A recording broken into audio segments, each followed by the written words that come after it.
When the hollow core of this tube gets clogged, the droplets continue to flow, but they run down the outside. The tube grows thicker and longer and becomes a stalactite.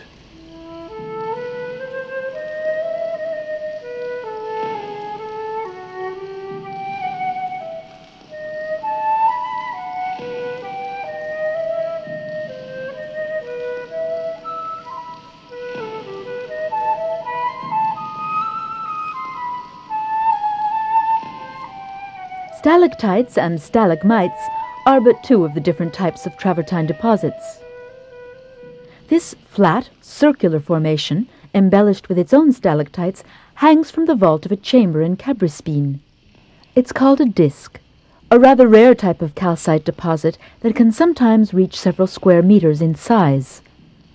A disc is formed along the same general principles as a macaroni, but instead of flowing from a single hollow core, the droplets seep between layers in the rock.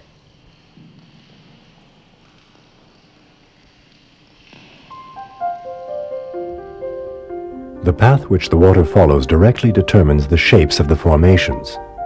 On sloping cave walls, the water flows heavily down the steepest inclines and around obstacles.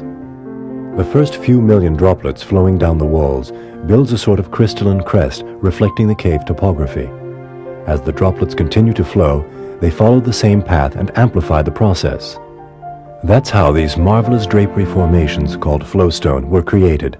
The rock looks as if it's infinitely supple. We can see beautiful examples of these spectacular formations in the Punkevni cave in Czechoslovakia, the Shatter cave in the Mendiv Mountains in England, and the Gyabaz cave north of Budapest in Hungary.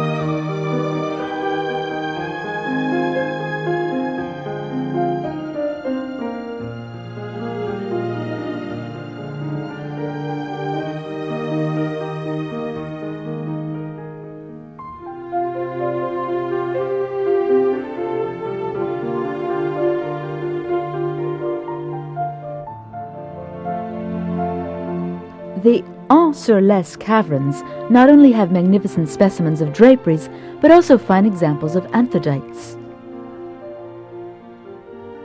Anthodites are formed when pools build up behind precipitated calcite dams. When the pool overflows, a calcite deposit is left behind on the rim, adding another minute layer to the rimstone wall.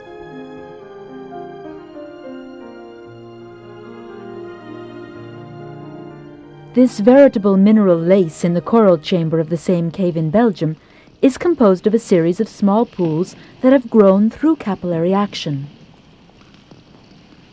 They're called microanthodites.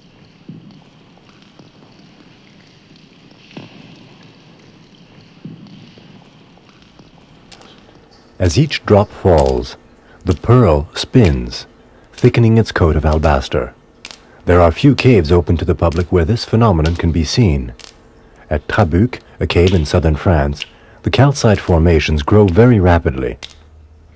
Little by little, a few grains of rock dust at the bottom of this little pool are covered with concentric layers of white calcite, creating what's called a cave pearl.